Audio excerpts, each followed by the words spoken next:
Siphon hay siphon về cơ bản là như nhau và bạn có thể chọn một trong hai cách nói để nhắc đến một dụng cụ pha cà phê như này. Gần 200 năm là khoảng thời gian mà bình siphon đã gắn bó với thế giới cà phê cho đến thời điểm hiện tại.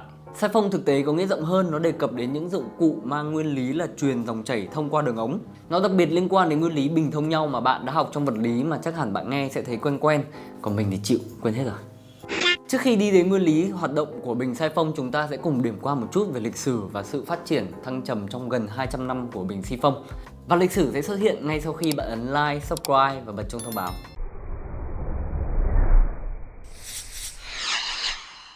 Tại Đức vào những năm 1930 thì người ta đã bắt đầu sử dụng những cái loại dụng cụ mà sử dụng áp suất chân không để chiết xuất cà phê.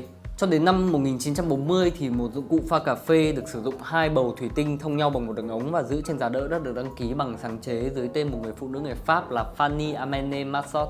Và chiếc bình này được đặt tên là Vassier, đánh dấu cho sự khai sinh chính thức của bình siphon mà chúng ta đang thấy ở đây ngày nay. 100 năm sau đó là những sự thay đổi liên tục về cơ chế, thiết kế hay chất liệu của bình siphon. Nhưng cho đến ngày nay thì bình siphon vẫn tồn tại với thiết kế gần như giống hệt so với ngày đầu.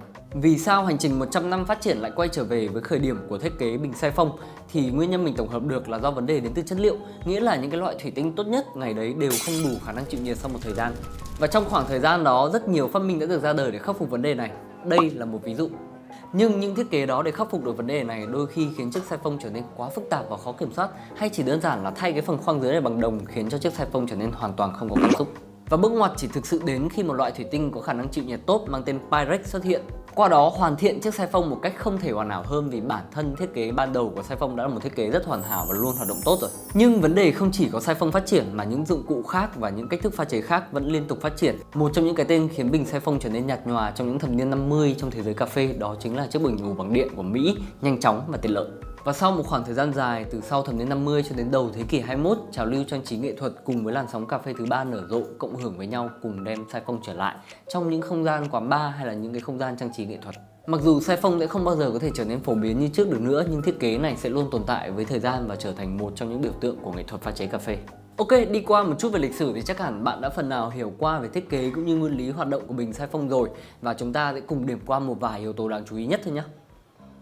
Đầu tiên là về yếu tố chất liệu thì những cái bình siphon bây giờ đã hoàn toàn được làm bằng những cái chất liệu thủy tinh có khả năng chịu nhiệt. Cái chất liệu thủy tinh này nó không chỉ đem đến cái độ bền bỉ cho bình siphon nữa mà nó giờ đây còn khiến cho bình siphon trở nên cực kỳ trong và đẹp. Hai phần bình sẽ được nối với nhau qua cái phần ống ở cái khoang phía trên này, và áp suất chân không khi đun sẽ được duy trì khi mà chúng ta sử dụng cái phần gioăng cao su tròn này để lắp chặt hai cái phần khoang bình với nhau. Ở trong khoang bên trên này thì chúng ta còn có một bộ lọc và nó sẽ nối liền với một cái dây rút như thế này với cả cái móc ở đây để móc nó vào phần ống, ổn định cái bộ lọc này, qua đó khiến cho cà phê không bị lọt qua trong cái quá trình mà chúng ta chiết xuất. Cái bộ lọc này nó sẽ có hai loại phổ biến. Cái loại này của mình nó sẽ được sử dụng với vật liệu lọc là vải, còn có một cái loại là bộ lọc khác nó sẽ sử dụng vật liệu lọc là giấy. Vải và giấy nó sẽ mang đến hai cái tính chất khác nhau. Nếu mà giấy nó đem đến một cái bình cà phê sạch hơn, trong hơn với khả năng lọc triệt để hơn, thì vải nó sẽ cho phép những cái phần dầu của cà phê đi qua đấy khiến cho cái bình cà phê của bạn trở nên đậm đà và sánh hơn. Ngoài ra thì với cái vật liệu lọc bằng vải này thì chúng ta sẽ có khả năng khá là tối ưu và kinh tế, đấy chính là khả năng tái sử dụng. Cái vật liệu vải này thì thực tế chúng ta vẫn sẽ phải thay sau khoảng 10 lần pha chế, tại vì cái vải này khi mà chúng ta pha cà phê xong sẽ rất khó để làm sạch nó lại hoàn toàn, và chúng ta sẽ phải thay để đảm bảo hương vị cà phê luôn tốt nhất. Và ok rồi, bây giờ sẽ là phần hấp dẫn nhất với trải nghiệm pha chế và thưởng thức cùng siphon. Sự thú vị trong workflow, những phản ứng hấp dẫn và sự độc đáo trong hương vị mà siphon đem lại, tất cả sẽ có ngay bây giờ, và chúng ta bắt đầu thôi. Để bắt đầu thì mình sẽ đun nước bằng ấm điện trước khoảng tầm 80 cho đến 85 độ C. Điều này sẽ rút ngắn rất nhiều thời gian khi pha chế với siphon, vì thứ tốn nhiều thời gian nhất là việc bạn phải đun nước từ nhiệt độ thường. Ngoài đun bằng bếp cồn ra thì đun bằng bếp ga butan hay là bếp hồng ngoại sẽ giúp bạn kiểm soát tốt hơn nhiệt độ và thời gian đun. Hôm nay mình sẽ đun bằng bếp ga butan. Lượng nước mình sử dụng là 240ml cho tỷ lệ 1:12 với 20g cà phê. Khi sử dụng siphon hay là các phương pháp ngâm ủ khác thì thường chúng ta sẽ hướng đến tỷ lệ thấp hơn. Do khả năng khai thác tốt của cơ chế này khiến việc phải kéo dài chiết xuất để khai thác tối đa những cái hợp chất hòa tan trong cà phê là không cần thiết. Vì vậy tỷ lệ thấp ở khoảng 1:12 cho đến 1:15 là tối ưu cho phương pháp này. Trong lúc chờ nước sôi để đẩy hết lên khoang trên, chúng ta sẽ bắt đầu xay cà phê. Và hôm nay mình sử dụng là Kenya Kiambu PB đến từ Bogo Series của nhà rang Fluxo ở mức Giang Lai. Với siphon thì chúng ta sẽ dùng cỡ xay medium quartz khoảng giữa French press và pour over, nó khá là thô. Khi nước đã hoàn toàn đẩy hết lên khoang trên, chúng ta sẽ không ngay lập tức đổ cà phê vào mà sẽ chờ một chút để nhiệt độ giảm xuống cái nhiệt độ bão hòa. Sau khoảng 1 phút chờ đợi thì nhiệt độ ở khoang trên sẽ rơi vào khoảng tầm 85 cho đến 90 độ C. Dấu hiệu nhận biết bằng mắt thường khi nước đã hạ xuống nhiệt độ bão hòa là những bọt khí sẽ không nổi lên quá nhiều nữa mà nó sẽ chỉ còn lăn tăn thôi. Thời gian chiết xuất sẽ được tính kể từ thời điểm mà bạn đổ cà phê vào. Tiếp theo là công tác đặc biệt nhất trong quá trình pha chế siphon, đấy chính là khuấy đảo. Thực tế thì có nhiều lý thuyết về quá trình khuấy đảo này, ví dụ như ngoáy 3 lần có vị khác, ngoáy 5 lần có vị khác hay là ngoáy 10 lần nó còn ra vị khác nữa. Nói chung thì mình vẫn không có ý phủ định gì nhưng mà cũng không muốn đi sâu quá vào chủ đề này vì mình chưa thực sự tìm ra câu trả lời rõ ràng cho sự khác biệt. Với quá trình khuấy đảo thì mình sẽ chia làm 2 phase. Ở phase đầu tiên thì mình sẽ đảo nhẹ bề mặt của lớp cà phê, chủ yếu là để những phần cà phê bên trên ngập xuống phía dưới. Phase tiếp theo cũng là công đoạn cuối cùng ở thời điểm 1 phút 30 giây kể từ thời điểm bắt đầu chiết xuất. Khi này chúng ta sẽ ngoáy nhẹ vài vòng để tạo thành lốc xoáy nước đi xuống. Điều này giúp cho cà phê luân chuyển liên tục trong quá trình chảy xuống thay vì lắng dần xuống rất dễ gây tắc nghẽn.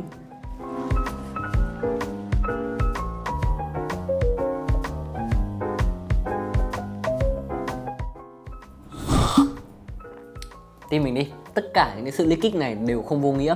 Hương vị mà siphon đem lại thực sự khác biệt, đậm đà nhưng cực kỳ trong trẻo, và hai cái điểm mình nghĩ thực sự đem lại ấn tượng rất sâu sắc của cái phong cách pha chế này, đấy chính là cái độ phức hợp của hương vị và một cái hậu vị rất là dài. Có thể dễ dàng nhận thấy là đối với siphon thì những gì có trong hạt cà phê được khai thác triệt để hơn so với những pour over hay là aeropress. Không chỉ là thời gian chiết xuất dài mà điều này còn đến từ nhiệt độ ổn định xuyên suốt quá trình pha chế, một điều mà chúng ta rất khó tìm được ở những cái dụng cụ pha chế thủ công khác, hoặc chỉ ít là mình chưa biết đến. Mình nghĩ hai yếu tố về thời gian chiết xuất và nhiệt độ ổn định nó khiến cho siphon có một cái hương vị rất đặc trưng. Như mình đã nói ở trên, nó là một cái độ phức hợp rất là khó diễn tả. Nó sẽ có cái độ sắc nét hơn so với aeropress, khi mà aeropress thường nó chỉ đem đến một cái bình cà phê nhờ nhờ. Còn với pour over thì đôi khi nó lại hơi trong trẻo quá, mà chúng ta sẽ khó lòng có thể thưởng thức được gần như là một cái ly cà phê kiểu full body. Ngoài ra thì cái sự đặc trưng và thú vị trong hương vị của siphon mình nghĩ nó còn đến từ một cái sự phối trộn cực kỳ đặc biệt. Đấy chính là trong cái thời gian đun luôn luôn có một cái phần nước nhỏ trong cái khoang dưới này được đun ở nhiệt độ luôn luôn duy trì là 100 độ C. Và khi mà cà phê ở khoang trên nó hạ hết xuống thì nó sẽ cùng hòa nhập với cả cái lượng nước nhỏ còn lại này. Thì thực tế mình không thể nào mà chứng minh được cái sự phối trộn đấy nó mang ý nghĩa như thế nào đối với hương vị, nhưng mình tin này nó đem đến cái hiệu ứng hương vị đặc trưng riêng của siphon mà chỉ siphon có, mà không có cách nào chúng ta có thể sao chép được. Nhưng bản chất siphon là một giải pháp pha chế, vì vậy hương vị không phải là tất cả. Chúng ta sẽ đến với những cái tổng kết tiếp theo. Đầu tiên là về workflow. Một từ đơn giản thôi, leakage. Tổng thời gian chúng ta cần phải pha chế ra một bình siphon là khoảng 10 cho đến 15 phút, đôi khi có thể nhanh hơn một chút, không đáng kể. Nhưng mà đấy là một khoảng thời gian không thực sự tối ưu cho cái việc pha cà phê trong nhịp sống hàng ngày. Chưa hết, cái việc vệ sinh với bình siphon này nó sẽ không được thuận tiện cho lắm, khi mà cái bã cà phê còn lại ở khoang trên này sau khi pha chúng ta sẽ không thể đổ hết đi được. Nó sẽ dính lại rất nhiều ở cái phần lưới lọc này và những cái phần viền của bình.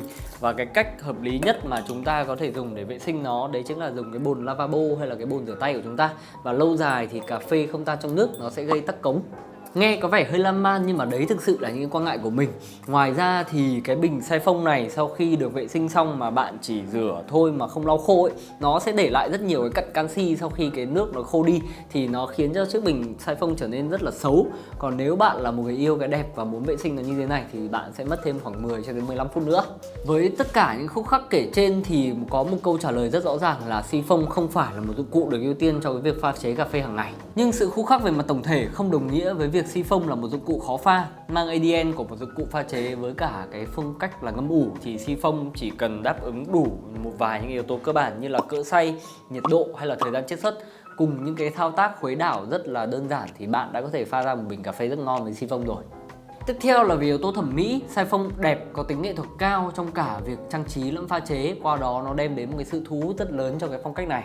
Nhưng nghệ với nghiện nhiều khi cũng có khoảng cách rất là mong manh, khi mà đối với những người không biết, nhìn qua cái bình siphon này trông rất giống cái dụng cụ hóa học phục vụ mục đích đậm đá. Bên cạnh yếu tố thẩm mỹ về chất liệu hay độ hoàn thiện thì cái quy trình pha chế của siphon nó cũng đem đến những cái hiệu ứng thị giác cực kỳ bắt mắt và thu hút, từ cái cách mà nước ở khoang dưới từ từ sôi và đẩy lên phía trên, hay sự tương tác đầy thú vị của nước với cà phê, hay cả khoảnh khắc mà cà phê bắt đầu chảy xuống và đánh dấu cho sự kết thúc của toàn bộ quy trình bằng những cái tiếng sục sục đầy cảm xúc, hay cả cái đom cà phê tròn tròn trông rất đáng yêu sau khi mà chúng ta pha chế xong. Tất cả đều rất đẹp, rất thú vị và cảm xúc cho cả người pha chế lẫn những vị khách tới chơi. Và yếu tố tiên quyết cuối cùng mà chúng ta sẽ điểm qua đấy chính là yếu tố kinh tế. Xi phông trên thị trường bây giờ có rất nhiều biến thể và có rất nhiều những loại khác nhau. Bạn có thể dễ dàng tìm thấy một bình xi phông trên mạng với cái giá khoảng 500 cho đến 700 nghìn. Nhưng cá nhân mình đánh giá đấy là những cái dòng trôi nổi và chúng ta không thể đảm bảo được chất lượng hoàn thiện của nó. Nó sẽ ảnh hưởng đến hai yếu tố. Một là nó sẽ gây ra những cái rủi ro trong mặt vận hành. Có thể là khi bạn đang đun nó sẽ nổ, nó sẽ bục ra. Tệ hơn đấy chính là nó sẽ gây ảnh hưởng trực tiếp đến sức khỏe các bạn khi mà sử dụng một cái loại thủy tinh không đảm bảo chất lượng. Bạn nên lựa chọn bình xi phông của những cái hãng uy tín như là Thamore, Hario với những cái tiêu chuẩn về vệ sinh an toàn thực phẩm đã được kiểm chứng, cùng với cả một mức giá sẽ hơi cao hơn một chút so với cả những cái bình trôi nổi trên mạng. Nó sẽ rơi vào khoảng tầm 1,5 triệu cho đến 2 triệu đồng cho cái bình xi phông. Và lời khuyên của mình khi bạn đã quyết định sở hữu một cái bình xi phông là bạn nên đang ở một cái trạng thái rủng rỉnh về mặt tài chính, vì bản chất xi phông nó sẽ không có tính ứng dụng cao trong cuộc sống hàng ngày. Bạn sẽ chỉ sử dụng nó như là một cái món đồ trang trí là chính, thi thoảng sẽ lôi ra để pha, để tỉ mẩn một chút và sau đó lau chùi sạch sẽ và để lại vào giá. Ok, và trên đây là toàn bộ những cái cảm nghĩ và trải nghiệm của mình với cái bình xi phông trong một khoảng thời gian mình đã trải nghiệm nó. Bạn nghĩ sao về xi phông? Hãy để lại ý kiến của mình dưới phần comment nhé. Và đừng quên để lại một like, một subscribe và bật cả nút chuông thông báo lên. Và bây giờ thì xin chào và hẹn gặp lại các bạn trong video lần sau của Espresso Maker.